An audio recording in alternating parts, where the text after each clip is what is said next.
Se realizará a continuación la entrega del Premio Libertad 2026 al señor Presidente de la Nación. Entregan la distinción el señor Alberto Venegas Lynch, acompañado por el Presidente de la Fundación Libertad, Gerardo Bongiovanni, y el Secretario General de la Fundación Internacional para la Libertad, Mario Vargas Llosa.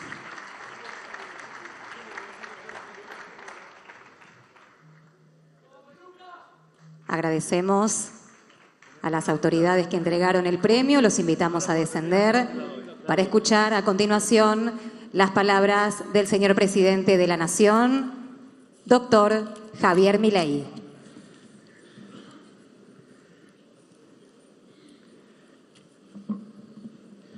Buenas noches. Gracias a la Fundación Libertad por esta invitación, por este premio, por este privilegio de que me estuviera esperando el prócer. Y para empezar, quiero expresar mi más enérgico repudio al nuevo intento de asesinato sufrido por el presidente Donald Trump.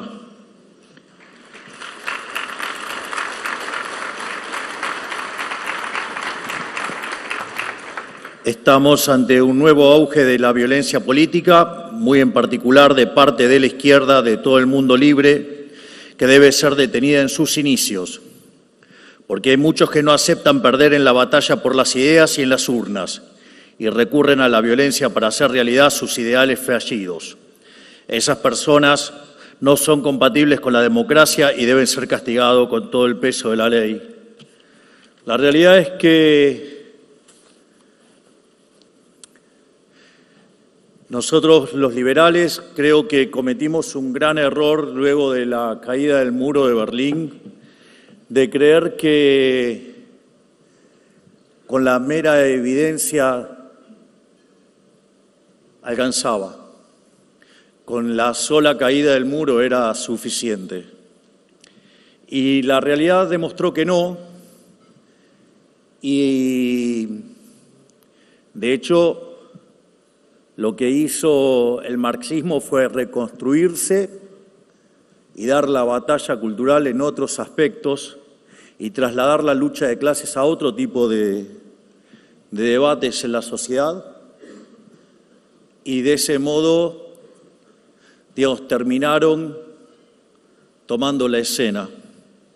Por eso es que es tan importante instituciones como esta fundación para dar la batalla cultural, ya que no solo se trata de gestión, de política, sino que hay una parte muy importante que es la batalla cultural.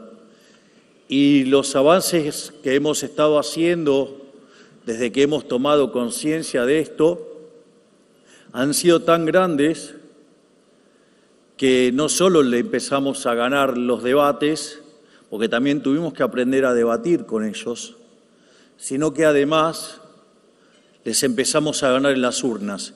Y eso los tiene profundamente violentos. Por eso, digamos, ellos no tienen ningún problema de recurrir a la violencia. Es decir, para ellos lo importante es su idea de colectivo y los seres humanos son meros números, son meras fichas o meras piezas en un tablero de ajedrez. Y la realidad es que no tienen ningún problema en matarnos si es necesario. Así es que por eso, digamos, no podemos abandonar la batalla en ninguno de los tres planos, pero tenemos que dejarlos en evidencia. La charla de hoy básicamente es mostrar que las ideas de la libertad funcionan. Siempre se nos acusó cuando planteábamos nuestras propuestas de que eso era un problema de la teoría, pero que en la práctica no funcionaba. Y hay una frase que suele utilizar el prócer, el doctor Alberto Venegas Lynch hijo, que dice: no hay nada más práctico que tener una buena teoría. Y lo que voy a mostrar hoy es que las ideas de la libertad funcionan. ¿Y por qué a todos los lugares del mundo que vamos tenemos tantos reconocimientos y somos tan ponderados? Porque básicamente lo que estamos probando es que las ideas de la libertad funcionan. que todas esas cosas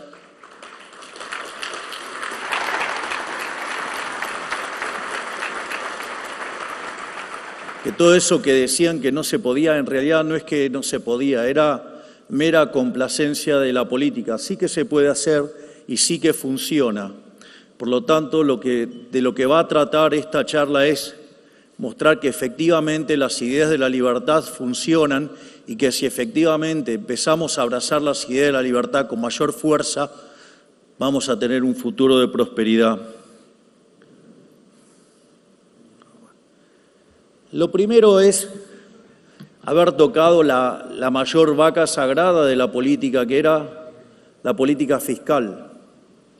Hay una conferencia maravillosa del coloso Federico Sturzenegger, y es que justamente dice derribar todos los mitos de la política.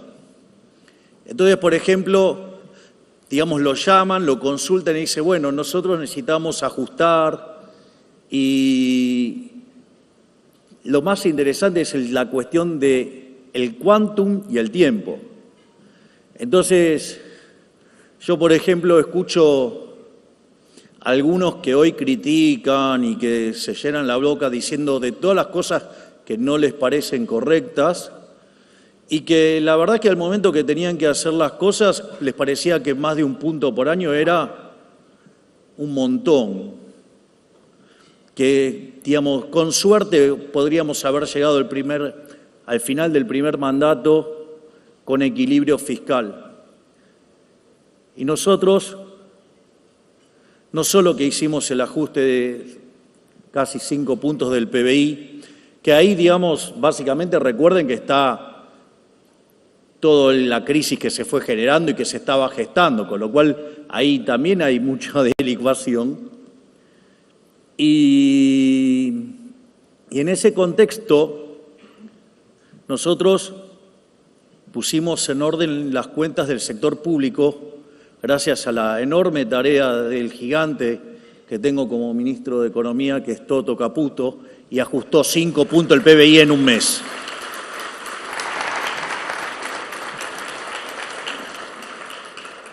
Por lo tanto, digamos, pasamos de tener un acumulado de 20 puntos de déficit en la gestión anterior a pasar a tener equilibrio y a estar, digamos, haciendo un profundo ajuste. Y esto, digamos, va a tener consecuencias muy importantes en la forma en la que se hizo el ajuste, porque recurrentemente la política siempre la primera opción siempre fue tomar deuda.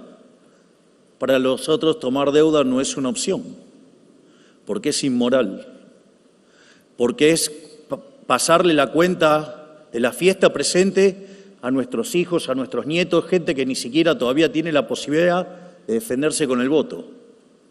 Por lo tanto, digamos, es profundamente inmoral. Imagínense que se vayan de fiesta y le pasen la cuenta a su nieto, es una cosa aberrante. La otra es subir los impuestos. También nos parece aberrante, es un robo, es un ataque a la propiedad. De hecho, si hay algo que ha caracterizado a liberales de distintas vertientes, ya sea, por ejemplo, Murray Rothbard o por el caso también de Milton Friedman, que señalaban que el verdadero tamaño del Estado tenía que ver con el gasto público. Por lo tanto, nosotros, a nivel nacional, no solo que hicimos el ajuste bajando el gasto, no subiendo los impuestos, bajando el gasto, además devolvimos 2,5 puntos del PBI, bajando más de 20 impuestos y eliminando otros, o sea, lo que nunca se hizo en la Argentina. O sea, nosotros le devolvimos plata a los argentinos. Y hoy el tamaño del sector público es nacional, cerca de 15 puntos del PBI.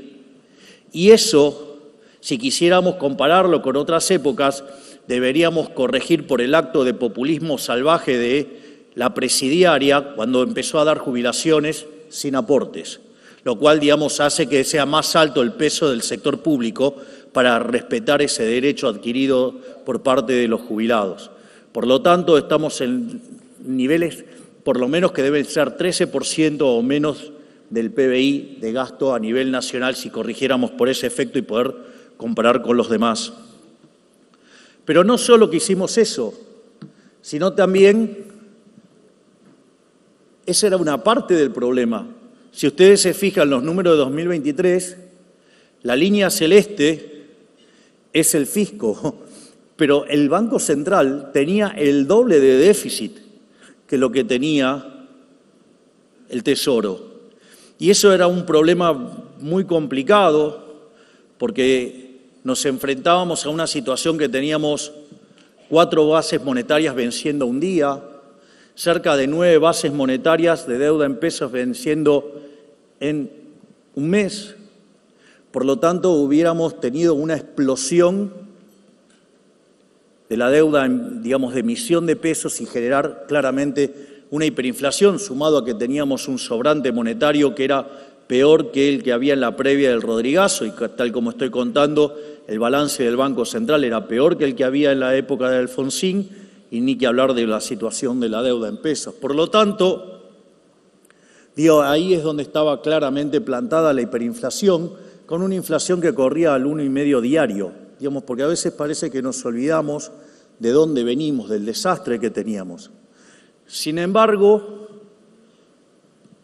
a diferencia de otros programas de estabilización,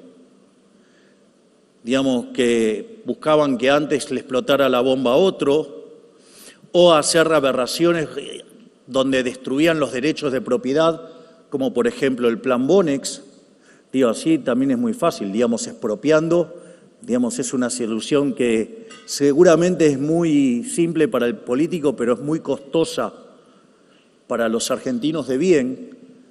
Nosotros, gracias a la enorme tarea de Santiago Bausili en el Banco Central, Vladimir que está acá, el propio Pablo Quirno, hoy canciller, empezamos a reconstituir las finanzas públicas y la hoja de balance del Banco Central, y hoy básicamente no existe más el déficit cuasi fiscal.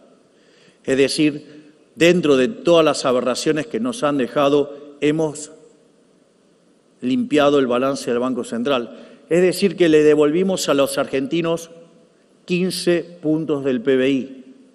Si a eso le sumamos lo que bajamos de impuestos, les hemos devuelto a los argentinos más de 100.000 millones de dólares. Vaya que sí somos un gobierno liberal.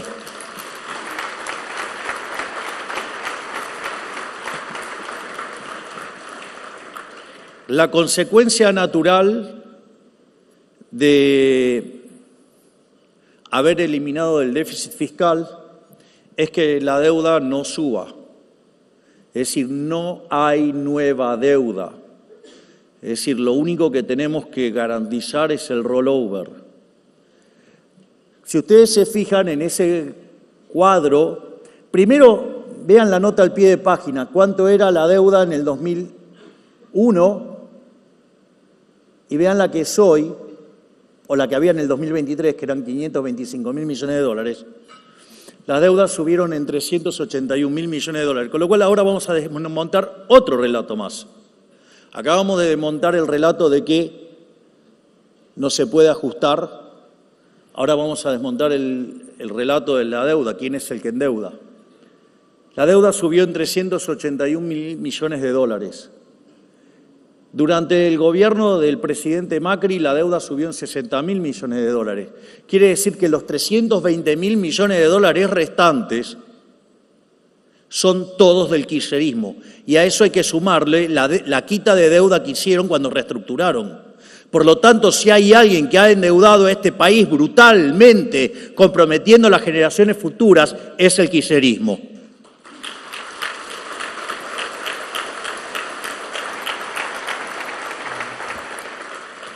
Y además, es interesante porque el gráfico puesto así muestra una caída durante nuestro gobierno, lo que va de nuestro gobierno, de 10.000 millones de dólares.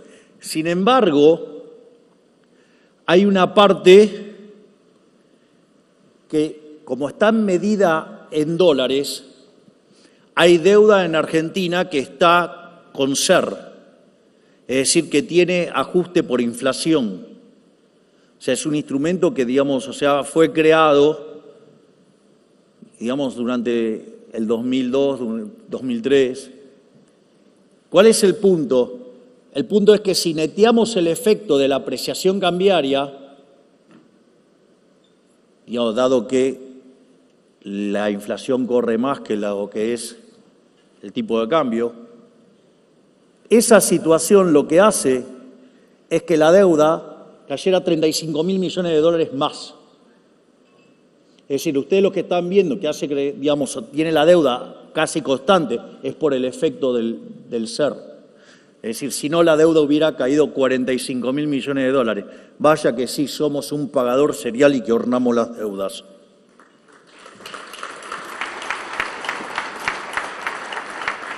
La contracara de esto es que la relación deuda-producto saltó. Digo, lo primero que hay que hacer es que hay que sincerar los números. Porque también otra gran mentira del kirchnerismo, no, porque se llegó y se devaluó. No, digo, no se devaluó, había una brecha de más del 200%. Es decir, había una relación entre el tipo de cambio de mercado y el oficial de 3-1. Es decir, que eso ya estaba, digamos, era una cuestión de cosas que estaban metidas abajo de la alfombra y que no la querían sincerar. Mercado es cuando hay al precio de mercado, hay. Si no hay, no es mercado eso. Digo, si no, pongan el número que se les dé la gana, pero no van a tener mercado eso. O sea, eso no es mercado. Entonces, cuando eso se sinceró, la verdadera relación deuda-producto era en torno al 157%.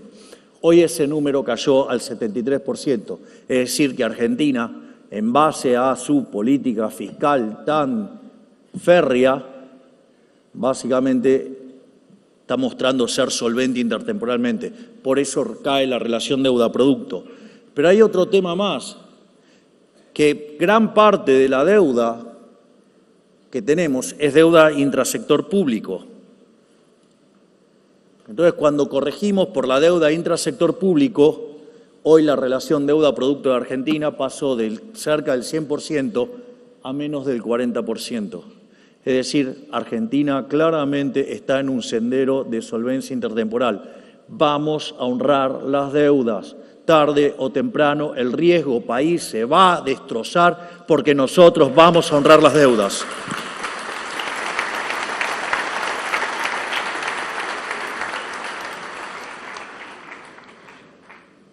Obviamente, otra cosa que también es importante, hay que poner las cosas en relativo, porque uno no puede dejarse engañar por el relato kirchnerista. Si hay algo que los caracteriza, digamos, es relatar cosas y, digamos, y contar mentiras y engañar a la gente, digo, con sus mentiras. Otra gran mentira que señalan y suelen repetir los kirchneristas es, bueno, pero ahora festejan una inflación que era la misma que tenía Cristina.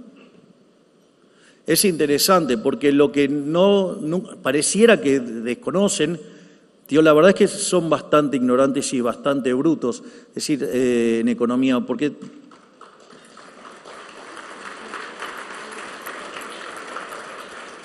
de hecho, Hayek decía que si los socialistas supieran de economía no serían socialistas.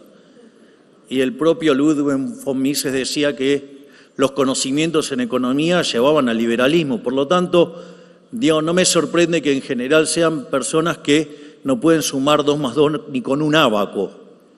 Digo, el mejor exponente, digamos, es el soviético que gobierna la provincia de Buenos Aires.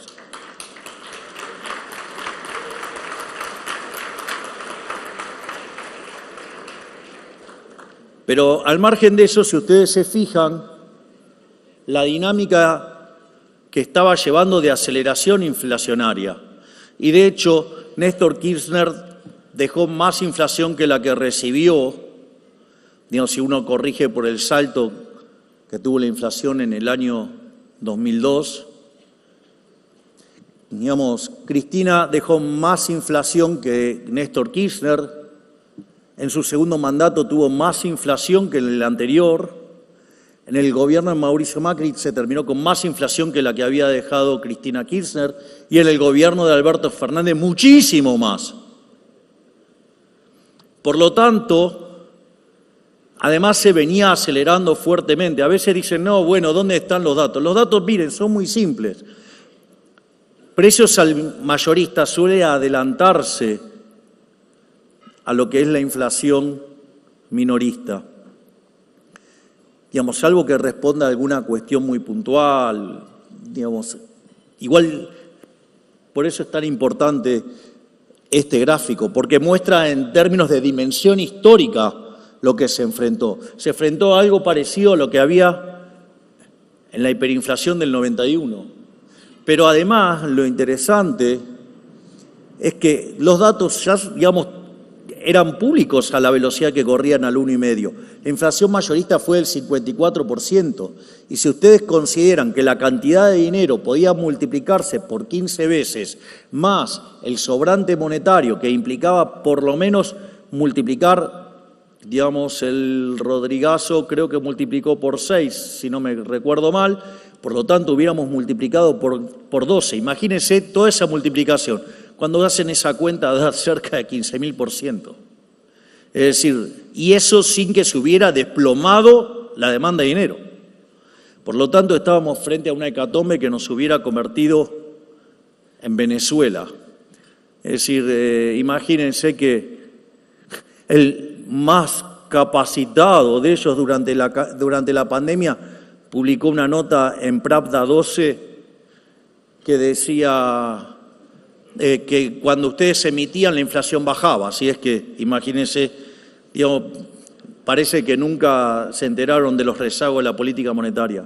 Por eso es tan importante este gráfico, porque pone en dimensión histórica. ¿Qué creen? ¿Que eso fue magia? No, eso fue liberalismo puro y duro, control de la política fiscal y de control de la política monetaria.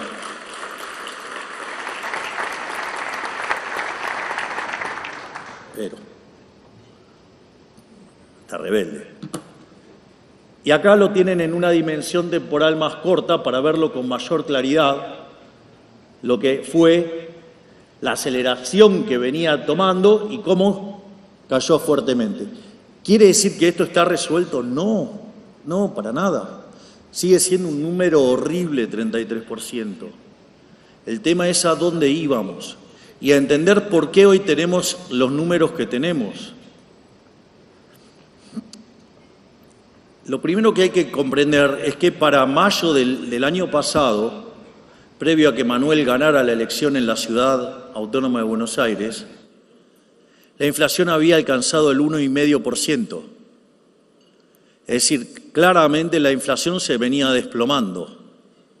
Pese, digamos, a todos los vaticinios, yo no me olvido que no, si abren el cepo, la inflación no puede bajar del 8%. Digo, lo más lindo de todo esto es que lo tenemos todo documentado. El otro día, digamos, en un acto de piedad, decidimos publicar alguna de las frases y no los dueños de las frases. Pero la realidad es que ninguno de los consultores, salvo 2, pueden pasar la prueba del track record. Erraron todo. Por lo tanto, digamos, después de haber errado todo y tanto y tan mal, no sé cómo les da la cara para decir qué es lo que está bien o lo que está mal. Digo, yo recuerdo, por ejemplo, había uno que decía que si hacíamos todo bien, y siempre describía que estaba todo mal, por lo menos la inflación no bajaba del 400% el primer año.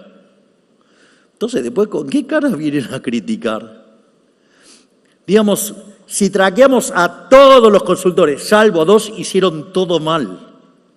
¿Con qué autoridad moral vienen a hablar? Si pifiaron todo. Casi que habría que hacer lo inverso de lo que dicen. Si hicieron todo mal, dijeron todo mal. Además de que omiten lo que pasaba en el Banco Central. Mezcla de deshonestidad intelectual y de brutalidad. Yo no me olvido que un consultor le quería robar a Toto el programa de saneamiento del Banco Central. Lo llamaba 4 veces por día el socio a Toto. Vamos. Entonces, digamos, hay que dejar de aceptar a los mentirosos y a los hipócritas. Pero no voy a esquivar a hablar de este 33%, porque tiene un sentido. La realidad es que la inflación había empezado a caer y de manera profunda, pero luego del resultado de mayo, la política decidió jugar. Y vaya que jugó y jugó fuerte. Es interesante porque además son tan deshonestos intelectualmente que ni siquiera repiten mis frases enteras. La frase entera es: la inflación es siempre y en todo lugar un fenómeno monetario generado por un exceso de oferta de dinero, ya sea o porque sube la oferta o porque cae la demanda, o pasan las dos cosas simultáneamente, que hace que pierda poder adquisitivo el dinero, y eso implica que todos los precios expresados en unidades monetarias suben. Y lo que hubo a partir de la elección del mes de mayo, hubo un saboteo enorme donde se coordinaron empresarios, medios de comunicación, políticos y opinadores, básicamente para destruir el programa económico. Tiraron 40 leyes para tratar de destruir el equilibrio fiscal, como si no hubiera sido una catástrofe tener déficit fiscal. Digo, de las 22 crisis que tuvo Argentina desde el año 1901 hasta el 2023, de esas 22, 20 tienen origen fiscal, que puede ser por alto déficit fiscal o un escandaloso y obsceno déficit fiscal. Y eso es lo que fueron a hacer, fueron a buscar romper el equilibrio fiscal. Generaron tanto pánico en la población que soportamos una corrida por el equivalente al 50% de M2. Nunca en la vida, ni en la historia argentina, hubo un ataque especulativo de semejante magnitud. Básicamente, pudimos resistir ese ataque por la solidez del programa. ¿Qué dicen los deshonestos intelectualmente? Los salvó Estados Unidos. Bueno, 2.000 millones de dólares en 41.000 millones de dólares en menos del 5%. Es decir, ¿cómo se les ocurre cargar toda la explicación a algo que representa el 5%? Hay que ser muy deshonesto intelectualmente. Y no solo eso, esa caída en la demanda de dinero, ¿qué esperaban que ocurriera? Iba a hacer saltar el nivel de precios, y eso en dinámica se manifiesta como una aceleración inflacionaria. Y es lo que estuvimos viviendo, que después se recrudeció con la estacionalidad del primer trimestre y con las consecuencias del impacto de la guerra sobre el precio de los combustibles. Por lo tanto, les saltó el nivel de precios. Y como consecuencia de ello, se notó una aceleración inflacionaria. Pero la cantidad de dinero, la base monetaria sigue siendo la misma. Consecuentemente, tarde o temprano, la inflación va a ceder. Y esto ocurrió porque hubo una caída en la demanda de dinero. Y la forma de ver la caída de la demanda de dinero, hay una forma que es bastante simple para poder inferirla, que es mirando lo que ocurre con el tipo de cambio y la tasa de interés. Si ustedes suben la tasa de interés, el tipo de cambio cae, o si baja la tasa de interés, el tipo de cambio sube. Sin embargo, cuando a ustedes le está subiendo la tasa de interés y el tipo de cambio, significa que se le está desplomando la demanda de dinero. Entonces, imagínense al soviético diciendo que iba a defoltear todo, que iban a romper todo, que iban a hacer un golpe de Estado, que se iban a llevar puesto el gobierno. Y llevaron el riesgo país a 1.500. Si ustedes a eso le suman cómo venía la inflación, la tasa en pesos obviamente que se les iba a escalar. La tasa de interés por momentos llegó a tocar casi el 200% y se ubicaba en el 150%. Eso no es trivial, porque no solo, digamos, que esa destrucción en la demanda de dinero les hizo saltar el nivel de precios y que se manifiesta en esa transición como una mayor tasa de inflación, sino que además, algo que increíble, durante el gobierno anterior los pasivos monetarios del Banco Central oscilaban entre 35.000 y 45.000 millones de dólares. O sea, en promedio 40.000 millones de dólares. Básicamente, cuando saltaba el tipo de cambio, se iban a 35.000 millones de dólares, se ponían en tasa, cuando llegaban hasta 45.000 millones de dólares, los atacaban y así se iba corrigiendo.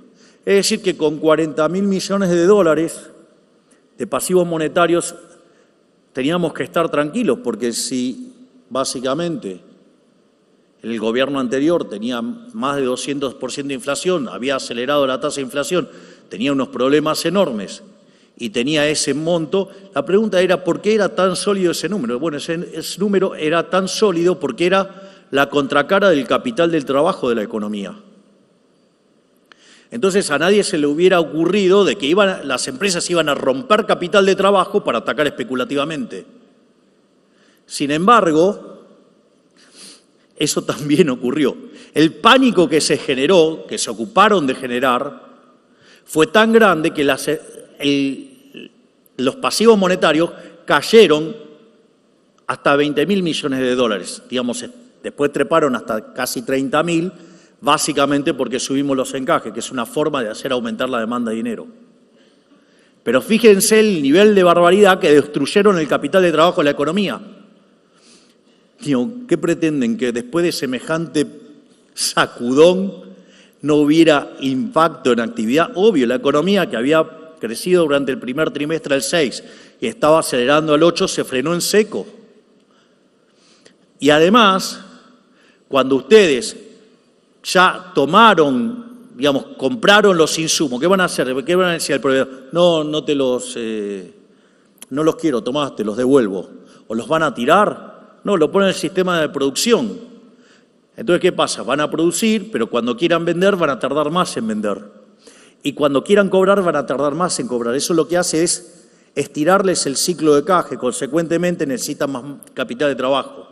Entonces, mientras que el sector real demandaba más capital de trabajo, la corrida contra el peso contraía el capital de trabajo, porque en el fondo la contracara de los pasivos monetarios del Banco Central, aquellos que saben de teoría monetaria y saben computar equilibrios de stocks y de flujo y, digamos, saben calcular esas hojas de balance, saben que la contraparte es el working capital de la economía, el capital de trabajo.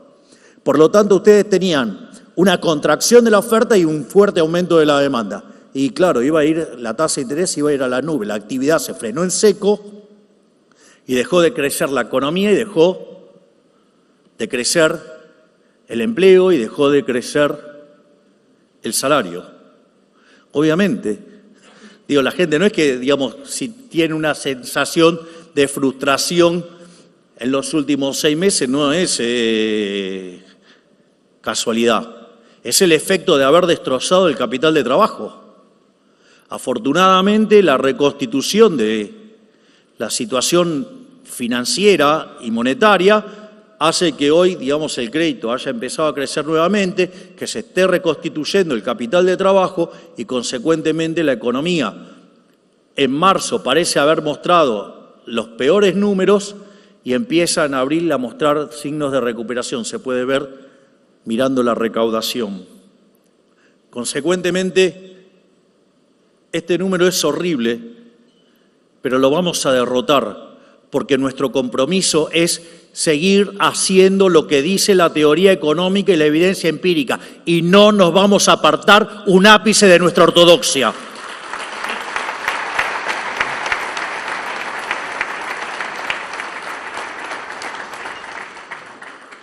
Otra cosa que decían es, no, bueno, pero si hacen el ajuste, bueno, pueden parar la inflación, pero nos va a destrozar el nivel de actividad.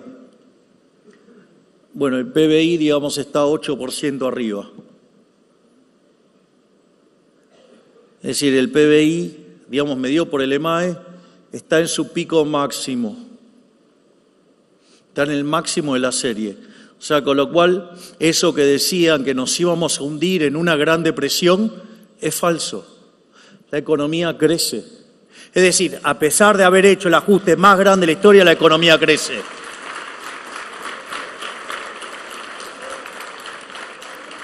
Es más, si toman el efecto del arrastre estadístico que nos dejó el kirchnerismo, que era una caída de 3, los números estarían en torno del 10% o un poco más. De hecho, si toman desde el piso que se tocó en abril, en realidad entre marzo y abril del 2024, la economía ha crecido 11%.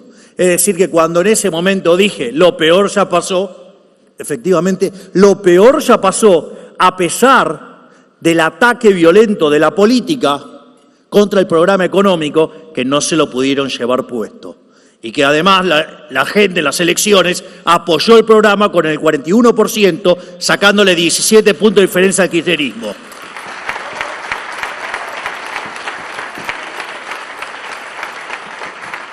¿No le gusta el EMAE?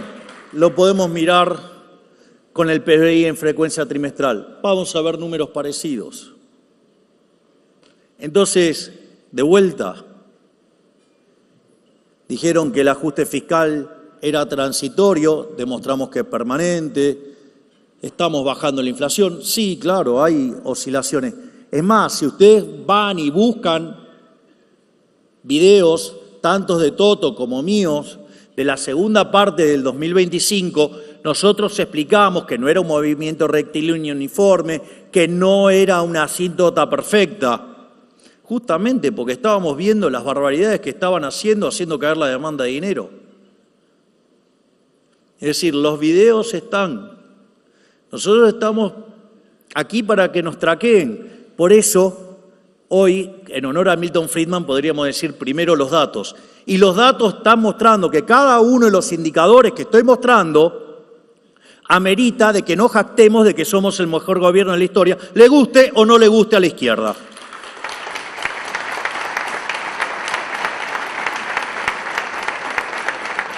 Lo otro es, no, pero se destruyen empleos y se pierde empleo y el empleo en la economía se está destrozando y todo el mundo está desempleado. Cuando yo miro los números, la realidad es que la cantidad de empleos desde que estamos en el gobierno subió en 113.000 puestos de trabajo. ¿Qué es lo que pasa? ¿Qué hacen los kirchneristas? Toman el dato que es malo y lo generalizan. Entonces dicen, no, bueno, pero los empleados asalariados, formales, cayeron 241.000. Bueno, pero los informales subieron, digamos, los independientes, 346.000 y los no registrados, 33.000. En la última línea no la hablo porque básicamente era algo que queríamos bajar, ¿no? Queríamos terminar con los ñoquis. En realidad son 50.000 más que sacamos. Pero no importa. Lo que digo es, dicho esto, sí que la economía creó empleos, creó cerca de 400.000 puestos de trabajo, una economía que no creaba un solo puesto de trabajo desde el año 2011. No solo eso, sino que además puede decir, no, bueno, pero son informales. Sí, claro, son informales. ¿Y para qué creen que mandamos la ley de modernización laboral? Justamente para que puedan ser absorbidos por el sector formal. Para eso, digamos, y muchos dicen, no, estos que dicen, no, es una leve pátina. Bueno, lo primero que podría decir es que desde que estamos en democracia hemos querido sacar una reforma laboral y nunca salió. Los únicos que sacamos una ley de modernización laboral fuimos nosotros.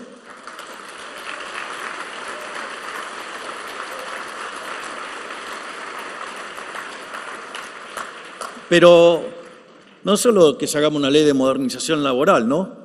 Sacamos inocencia fiscal. O sea, por primera vez en Argentina revertimos la carga de la prueba. Siempre los argentinos de bien éramos culpables hasta que demostráramos lo contrario ante el fisco. Y hoy somos inocentes hasta que el fisco demuestre lo contrario. También sacamos déficit cero. También aprobamos el acuerdo con la Unión Europea, Mercosur. También sacamos la ley de glaciares. Bajamos la ley de imputabilidad. Miren la cantidad de cosas que nunca se hicieron en Argentina y la hizo este gobierno. Gracias, doctora Bullrich. Gracias, Martín Menem. Gracias, Colo, por este laburo enorme. Menos mal que a este gobierno le falta política, porque sacamos un montón de leyes en un mes y medio que no sacó nadie en 40. Pusimos las cuentas fiscales en orden, algo que no pudo hacer nadie en 123 años. Menos mal que nos falta gestión y política. Si no, seríamos Gardel con guitarra eléctrica.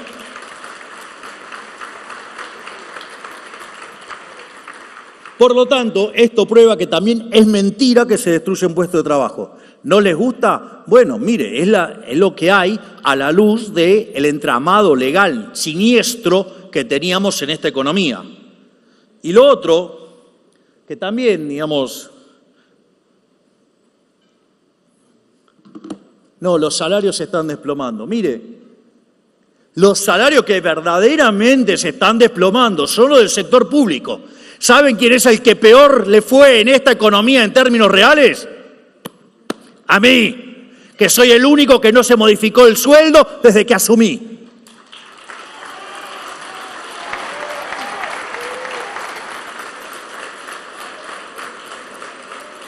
De hecho, soy el presidente que menos gana en América. Y si alguien hizo el ajuste cayó en el sector público, es decir, pagó la casta.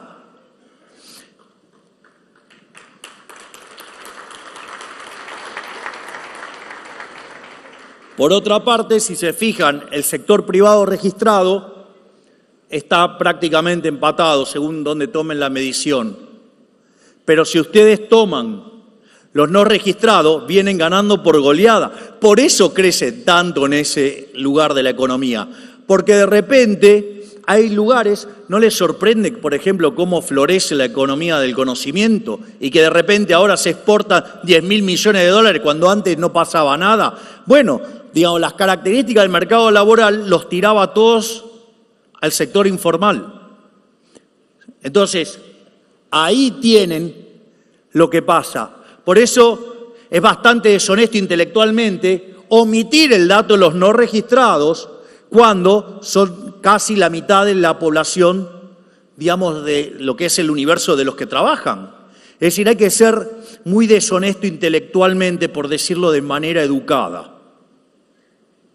Es decir, no nos dejemos psicopatear por los cucas. No les demos lugar para que vuelvan. No les voy a dejar pasar ninguna de las barbaridades del discurso mentiroso que tienen.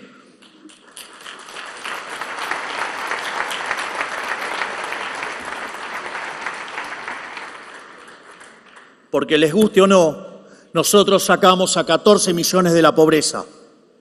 Bajamos la pobreza en más de 27, 28 puntos, porque si la toman en la secuencia mensual, arrancamos con el 57 cuando sinceramos.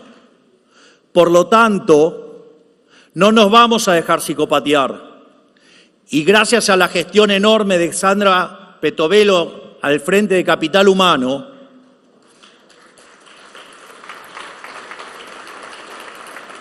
y con el movimiento en tenazas que le hizo con la doctora Bullrich a los piqueteros,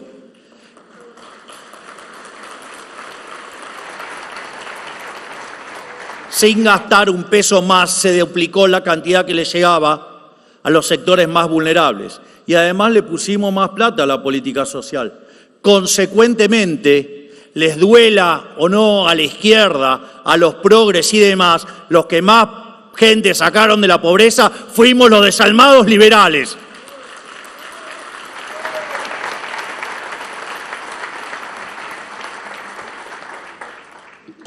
Otra mentira. El consumo está en su peor momento, pico histórico.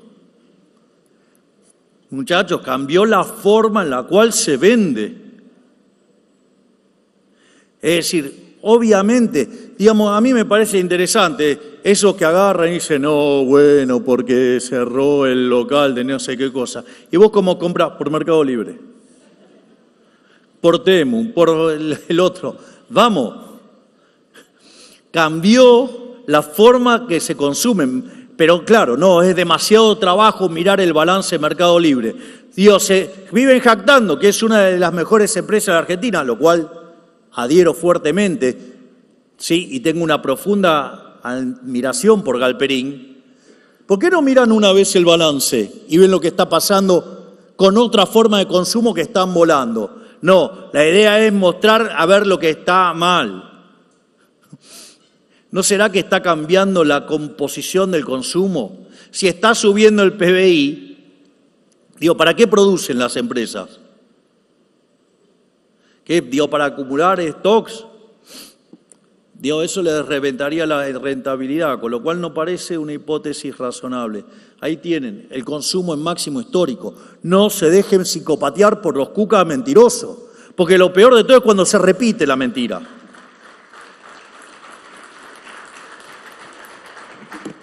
La otra mentira, no, el tipo de cambio está muy atrasado y entonces, ¿qué? Es el atraso cambiario más loco del mundo. Vamos a llegar a 100.000 millones de dólares de exportaciones. Parece, digamos, como dice mi amigo Ramiro Castiñeira, dice, es la economía de las 3 veces 100.000 millones de dólares. 100.000 millones de dólares que le devolvimos a la Argentina desde el fisco hacia los argentinos de bien, motivo por el cual cayó la pobreza. 100.000 millones de dólares de exportaciones y mal que les pese, 100.000 millones de dólares de RIGI. Vaya que esta economía sí funciona.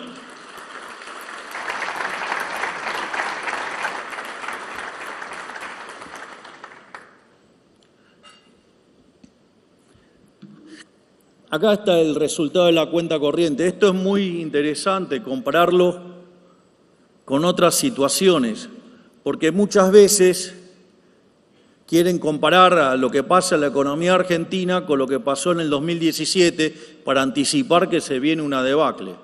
Falso. Aquella economía tenía un déficit fiscal de 6 puntos del PBI y un déficit de cuenta corriente de 7 puntos del PBI. Esta economía tiene equilibrio fiscal y tiene la cuenta corriente prácticamente empatada. Es más, yo les digo algo, la cuenta corriente, digamos, tiene que ver con el déficit entre ahorro e inversión. Y si ustedes corrieron al sector público del medio, liberan recursos para el sector privado. Y es más, le voy a decir algo, si ustedes tuvieran déficit de cuenta corriente sin que sea culpa del sector público, significa que está aumentando la inversión del sector privado. Por lo tanto, digamos, no nos debería tampoco asustar, pero aún así tampoco tenemos déficit de cuenta corriente. Y si está generado por el sector privado, tampoco debería ser un problema. Dejemos de pensar como cavernícolas. Parece que no pudimos...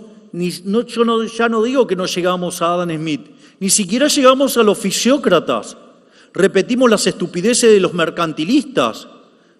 Digamos, no puede ser que seamos tan precámbricos. Pero no solo eso, otra barbaridad que dicen. No, este programa tiene un problema, no compra dólares. Bueno, ahí tienen las compras de dólares de Néstor Kirchner, de los dos gobiernos de Cristina, los que se compró en el gobierno de Mauricio Macri, los que se compró en los de Alberto Fernández, y el violeta somos nosotros. A esta altura, comparada, somos el gobierno que más dólares compró desde el regreso a la democracia.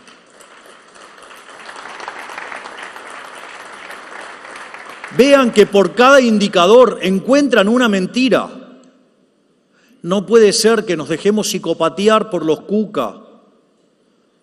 No puede ser que le compremos la mentira a los periodistas ensobrados y corruptos.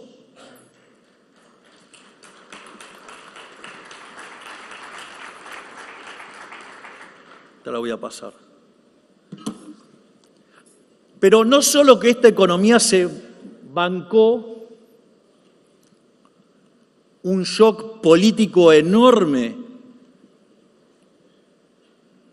el año pasado, sino que este año enfrentó también un tremendo shock externo negativo. Y a diferencia de otros momentos, que si hubiera pasado algo así, nos hubiera llevado puesto, hubiera generado un desastre en el mercado cambiario, hubiera generado un desastre en los precios. Frente a este shock externo negativo nos encontró con las cuentas públicas y externas en equilibrio. Y a diferencia de otro momento donde perdíamos reserva, el tipo de cambio se nos iba a las nubes, en lo que va del año compramos 7.000 millones de dólares. Vamos, ¿qué parte no se está entendiendo? No se dejen psicopatear por los cucas.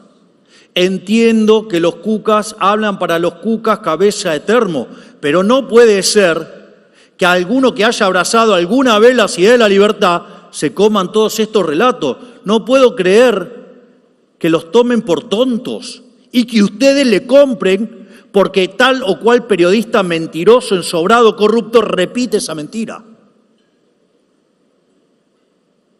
Y lo peor de todo es que esa mentira no está solo en página 12 o en 5N. Están de los que supuestamente alguna vez defendieron las ideas de la libertad y hoy son más zurdos que página 12.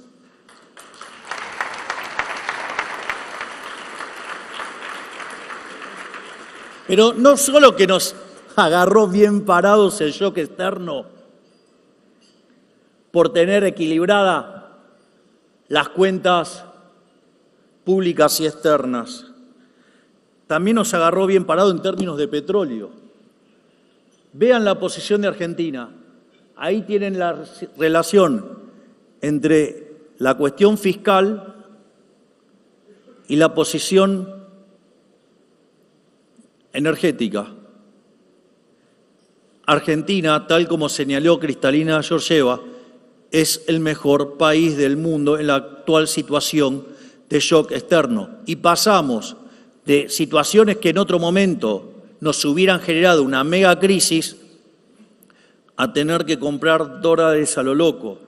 Que de hecho, si ustedes asumieran una elasticidad de la demanda unitaria, este nivel de compra de dólares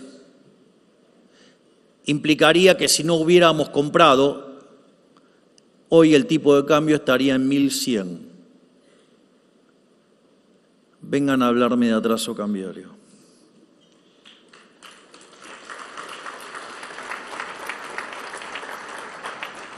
Digo, al margen de lo rudimentario, miren, voy a hacer solamente una reflexión. El análisis del atraso cambiario, mirando el tipo de cambio real, hay que ser muy precario intelectualmente para hacer eso. Primero porque cuando ustedes miran los experimentos argentinos en los distintos programas de estabilización, cuando se genera confianza, la moneda se aprecia. Ahora, si quieren ser un país como el que dejó el kirchnerismo, y sí, el tipo de cambios va a estar en las nubes, porque claramente ustedes están en una situación, digamos, tendiendo al comunismo. O sea, ¿qué quieren? Digamos, ¿cómo quiere que le vaya? Y le va a ir mal, van a estar destrozando el capital, la gente va a tratar de salir como sea. Digamos, si viene el diluvio universal, el ticket para el arca se llama dólares. Entonces, primer punto, cuando se genera confianza en la moneda se aprecia. Cuando tienen gobiernos impresentables como el kirchnerismo, la moneda se deprecia. Primer punto. Segundo, hay que tomar la tendencia. Si Argentina es una economía que tiene que converger, ese mayor crecimiento relativo que tendría que tener, es decir, si empezamos a hacer las cosas bien, va a generar un aumento de demanda de dinero relativo respecto a la moneda de referencia, llámese el dólar, que va a hacer que la moneda también tienda a apreciarse por eso. No solo eso, sino que además omiten un pequeño dato, es que hicimos una corrección de 15 puntos del PBI en términos de déficit fiscal. ¿Ustedes qué creen? ¿Que eso no tiene efectos en el tipo de cambio real? Haber bajado el gasto público en términos reales un 30%, claramente va a generar una moneda más apreciada. Si a eso le suman el RIGI y todo lo que es el shock exportador ligado a minería, ligado a liberar los recursos del campo, ligado al sector de petróleo y gas, es obvio que los dólares nos van a salir hasta por las orejas y la moneda se va a apreciar.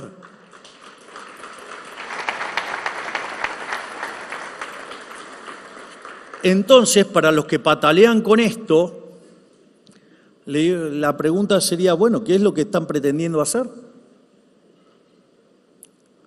Porque nosotros, digamos, somos liberales, nosotros no decidimos a dedo qué sector gana y qué sector pierde. Don't pick the winners, o sea, nosotros no elegimos ganar. Nosotros nos dedicamos a nivelar la cancha, a correr del medio al megaparásito de la economía que es el Estado. Nos dedicamos a desregular. Gracias a la labor enorme del coloso Federico Sturzenegger, quitamos más de 15.000 regulaciones, subimos más de 40 puestos en libertad económica, una mejora que no tiene registro histórico. Por lo tanto, eso es lo que nosotros hacemos. Ahora la pregunta es, si me van a pedir que proteja a alguien, digamos, la pregunta es, lo voy a plantear brutalmente en términos de utilitarismo político. ¿Por qué yo debería beneficiar a 3 corruptos ineficientes en contra de 48 millones de argentinos? ¿O acaso es justo pagar los neumáticos 4 veces más caro? ¿O acaso es justo pagar los tubos de acero 3 veces más caro? Me parece que no. Es decir, y que lo paguen todos los nabos como nosotros con un gas más caro, por ejemplo, porque el tubo es más caro y el precio del transporte se traslada directo. Me parece que, digamos, si hago la cuenta en términos de utilitarismo político, no cierra. ¿Eso es suficiente? No, claro que no. La pregunta es, ¿y en términos de economía es eficiente? Mire, si cambian los precios relativos, usted va a tener un cambio de asignación de recursos. Entonces ustedes lo que me están proponiendo entonces es que yo tuerza la voluntad del mercado modificando los precios.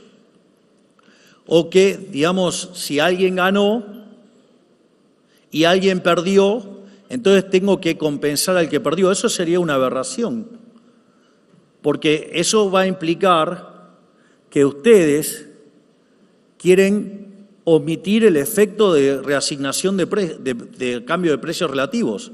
Por lo tanto, el sector que se tiene que expandir no se expande y el sector que se tiene que contraer que se queda parasitando. Consecuentemente, ustedes no progresan. Lo voy a hacer con un ejemplo más violento para que se entienda. Muchos de ustedes recordarán la pandemia. Un elemento que eso está en un libro mío que se llama Pandenomics, está un montón de cosas explicadas, pero veamos el caso del barbijo. Frente a la pandemia hubo una reasignación de demanda, la gente que quería comprar barbijos. Consecuentemente, ¿qué tendría que haber pasado con el precio relativo de los barbijos? Tendría que subir. ¿Y eso qué haría? Que los recursos se reasignarían desde algún lado de la economía hacia los barbijos. Ahora, si a ustedes se les agarra el ataque, digamos, de planificador central, que puede ser en distintas escalas, pero querer tocar los precios es justamente un rasgo de intervencionismo. En ese contexto se les ocurre hacer populismo y dicen, no, el precio de los barbijos no va a subir porque es una situación de emergencia. Qué caro que sería el populismo en ese caso, porque habría menos barbijos y consecuentemente se moriría más gente. De hecho, nosotros durante la pandemia hicimos populismo. Hicimos populismo con los barbijos, hicimos populismo con las vacunas, hicimos populismo con los test. Y la consecuencia fue que si Argentina hubiera sido como un país mediocre, hubieran muerto 30.000 personas. Y perdón el término, pero esos hijos de puta nos hicieron que murieran 130.000 argentinos. O sea, se llevaron la vida de 100.000 argentinos por hacer populismo.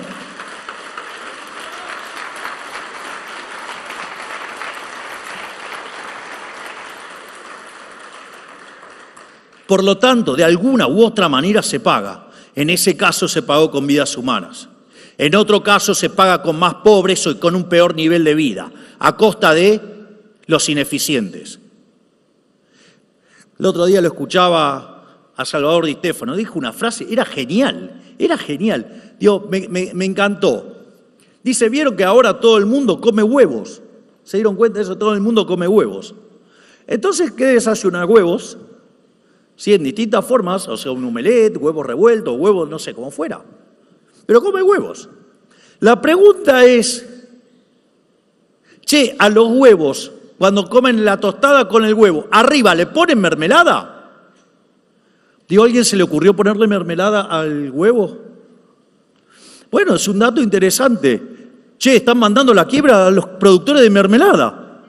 ¿No se dan cuenta de las aberraciones que dicen estos que están enfermos de socialismo? Digo, ¿qué van a esperar que pase con los productores de mermelada? ¿Y por qué, digamos, eso, si le pasa al productor de mermelada, nadie se queja, y si le pasa, digamos, a don Chatarrín, todos ponen el grito en el cielo? ¿Por qué? ¿Porque tiene más poder?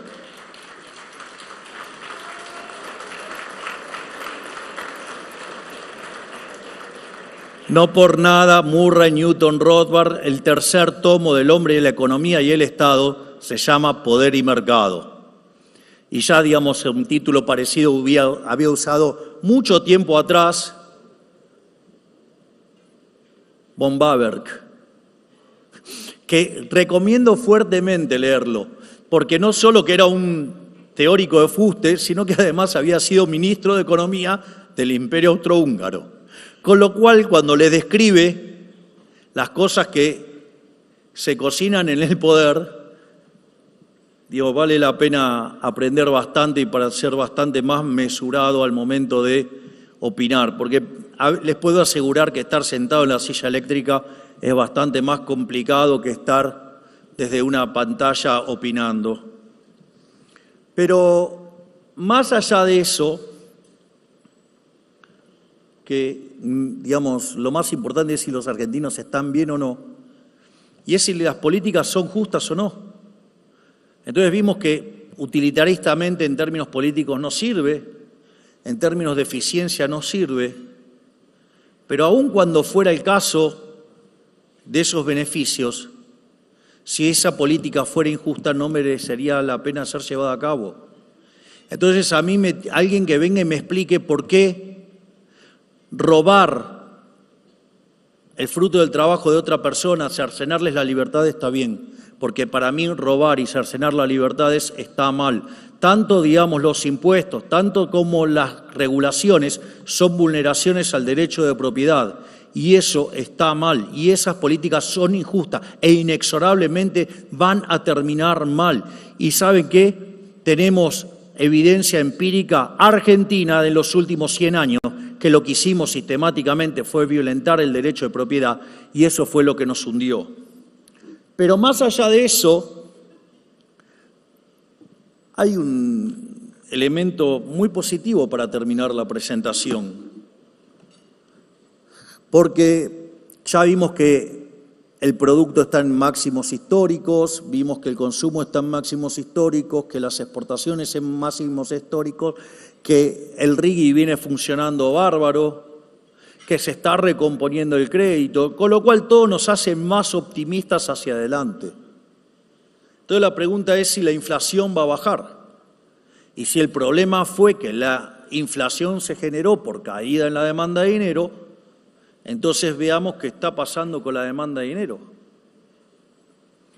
Y vimos que si el Banco Central no hubiera comprado más de 6.000 millones de dólares, el tipo de cambio estaría en 1.100 y hoy la tasa de interés está en torno al 20%. Esto quiere decir que la demanda de dinero está subiendo y que por ende la inflación va a caer. Y si ustedes miran este gráfico y miran tipo de cambio y tasa de interés local, Argentina en este contexto mundial fue el que mejor se desempeñó en términos de apreciación del tipo de cambio y en términos de caída de la tasa de interés. Por ende, la demanda de dinero en Argentina se está recomponiendo. Consecuentemente, tarde o temprano vamos a derrotar la inflación. Por lo tanto, vamos a hacer de Argentina el país más libre del mundo y no tengan dudas que el liberalismo va a salir adelante. Que Dios los bendiga a todos, que la fuerza del cielo nos acompañen y ¡viva la libertad, carajo! Muchas gracias.